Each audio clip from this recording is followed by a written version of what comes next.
Amor e mediunidade.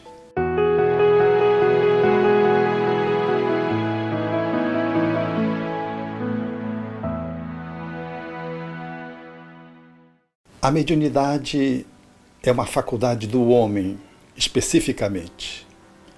Está posta em toda a história da humanidade. Não é algo que pertença à doutrina dos espíritos. Ela existe bem antes do espiritismo se consagrar, se situar no mundo, porque a mediunidade faz parte da história da própria humanidade, do próprio homem, e se manifesta em culturas diferentes, nos tempos distantes ou nos tempos mais próximos. E encontrou na doutrina espírita uma abordagem metodológica que faz com que nós possamos olhar para a mediunidade sobre uma ótica bem específica. A mediunidade, na explicação de Allan Kardec, ela se revela como uma faculdade orgânica. Portanto, ela diz respeito a uma forma como o ser humano se coloca fisicamente no mundo, para apresentá-la ou não apresentá-la. De uma forma genérica, ela se coloca em todos os homens. No entanto, diz Allan Kardec, que usualmente se chama de médiuns aqueles em quem essa faculdade se mostra bem caracterizada, com efeitos patentes, portanto claros, o que depende de uma organização mais ou menos sensitiva. Portanto, na generalidade, todos seres humanos somos médiuns. No entanto, quando se configura a indagação, você é médium? Está se perguntando sobre aquela pessoa que apresenta essa faculdade de uma forma mais abundante, ostensiva e, portanto, dependendo da sua organização neurofisiológica, ela se revela de uma forma patente, com efeitos bem caracterizados, não sazonalmente, não pontualmente.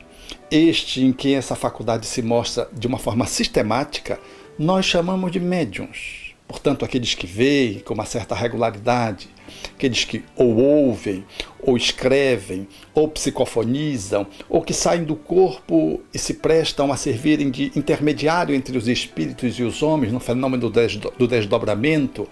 Esses e outras manifestações que se revelam através da mediunidade consagra que a pessoa é médium, desde que esses fenômenos, portanto, se repitam com uma certa regularidade. Essa faculdade, ela não está ligada à cultura, necessariamente ao gênero, tampouco à idade.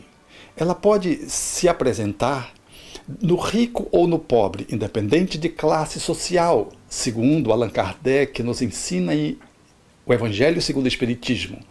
Ela, portanto, é uma faculdade que se espraia sobre a condição humana, desconhecendo faixa etária, faixa social, faixa cultural, intelectual, gênero. Ela, portanto, assim se coloca no mundo como uma possibilidade acenando para além do sensório comum. Portanto, na nossa perspectiva de ver, ouvir, tatear, sentir a gustação, o paladar, o tato, esses sentidos todos que nosso sensório nos confere neurologicamente, a mediunidade os transcende. É uma janela para além dos sentidos, revelando, portanto, uma faculdade que deverá pertencer ao homem como um processo natural quando o homem assim se tiver desenvolvido suficientemente. Por ora, essa faculdade, no entanto, se apresenta aqui e acolá neste ou naquela pessoa que detém organicamente esta funcionalidade como um empréstimo da divindade, como uma concessão da divindade. Raramente ela se coloca como algo de um patrimônio de alguém que já a conquistou do ponto de vista do seu processo evolutivo.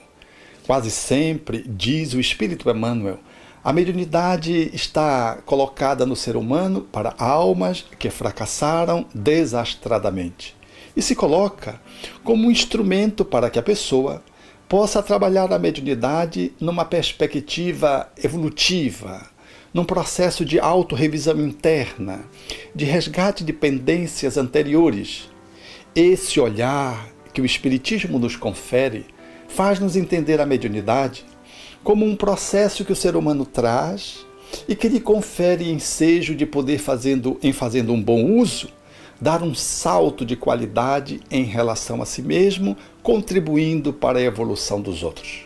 A mediunidade, dessa forma, ela não é nenhuma graça concedida pela divindade em regime de exclusividade a esta ou aquela pessoa. Aquele que a detém, quase sempre, é alguém que traz comprometimentos consigo próprio, perante as leis de amor, e a traz como um compromisso de trabalho no bem. Portanto, ela não se configura como uma atitude do divino, do Criador, de concessão especial a ninguém. Ela se coloca como uma ferramenta de trabalho. Portanto, o Espiritismo, quando rasga este horizonte para entender a mediunidade, faz-nos perceber que ela precisa ter uma compreensão adequada, porque faz parte da condição humana, e quando ela se apresenta de uma forma cabal, ostensiva, patente, ela precisa de uma plataforma que lhe sustente a utilização, do mesmo jeito que a inteligência precisa, que a memória precisa, porque ela é uma aptidão da alma que se revela através de um corpo que se mostra suscetível a que ela possa se expressar. Desse modo, o Espiritismo nos traz toda uma base, não só de entendimento, mas de possibilidades para o exercício da mediunidade, de forma que aquele que a detém possa fazê-lo de uma forma eficaz, produtiva para si e para o outro, e possa colocar a mediunidade como um patrimônio a serviço da evolução coletiva da humanidade, não só individual, mas como daqueles que caminhamos juntos na via da vida. O Espiritismo, portanto, ele, em traçando essa plataforma, ele nos ajuda, portanto, a entender não só o significado da mediunidade, o que é que ela é, o seu significado e para onde ela aponta, se quisermos fazer um bom uso dela.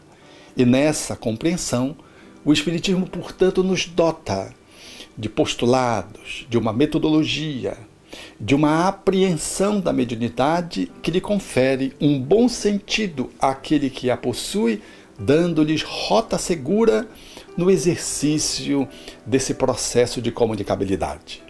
Esta plataforma está posta no Livro dos Médiuns como sendo o grande manual parapsicológico de paranormalidade que nos enseja trabalhar este quinhão da alma de uma forma segura e de uma forma efetivamente amorosa.